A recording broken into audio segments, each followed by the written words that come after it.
Even as Wayne Swan continued his attack on some of the nation's wealthiest entrepreneurs, the Prime Minister was making friends with business leaders today, asking their advice on how to cut red tape.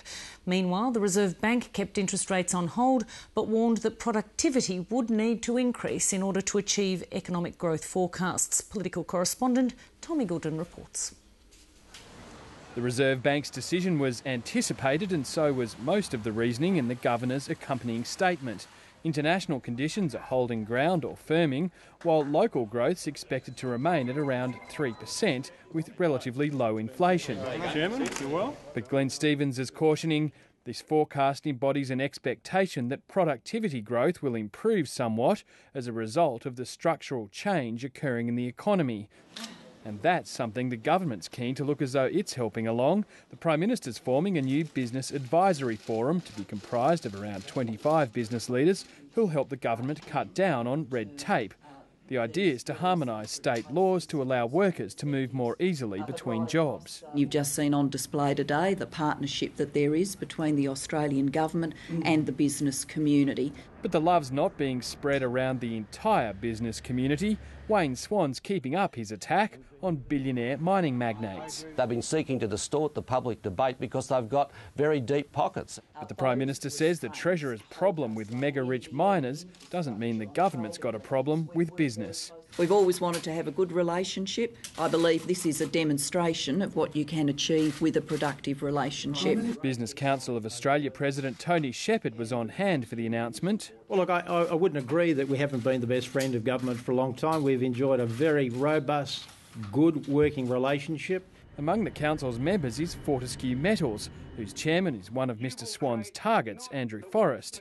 Mr Shepherd was asked whether he agreed with the Treasurer's comments. Good question. I didn't think we'd get through this press conference without it. I think all Australians want their leaders, political, business or community leaders, to work together, to work cooperatively.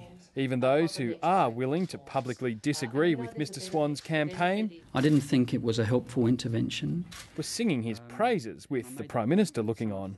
He has been extremely willing to hear our representations, even on issues which have created differences of opinion. The two-pronged strategy of attacking the mega-rich while wooing the business mainstream is key for Julia Gillard.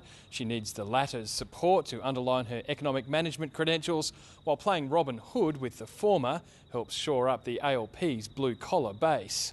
And it gives her a handy weapon to pressure Tony Abbott to unlock I've got the key.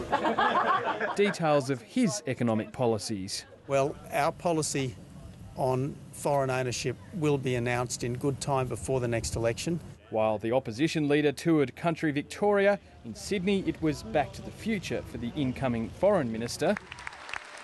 Bob Carr returned to the Parliament he was first elected to serve almost 30 years ago and quit as Premier 6 years ago. Would you and Helena go federal after you get bored doing nothing? No, I don't think so, no. But he did, and today a joint parliamentary sitting at Macquarie Street gave its assent to Mr Carr's move to Canberra. To hold the place in the Senate rendered vacant by the resignation of Senator the Honourable Mark R.B.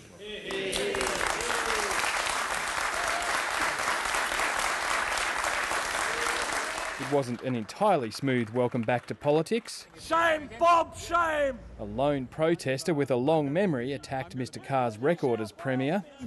I look forward to serving the people of New South Wales in a new capacity. Mr Carr was unfazed, saying it was democracy in action. In the old days, they used to throw eggs. A gentler reception no doubt awaits in Canberra. Okay, well, let's bring on the joint sitting. Tom Miggleton, Late Line.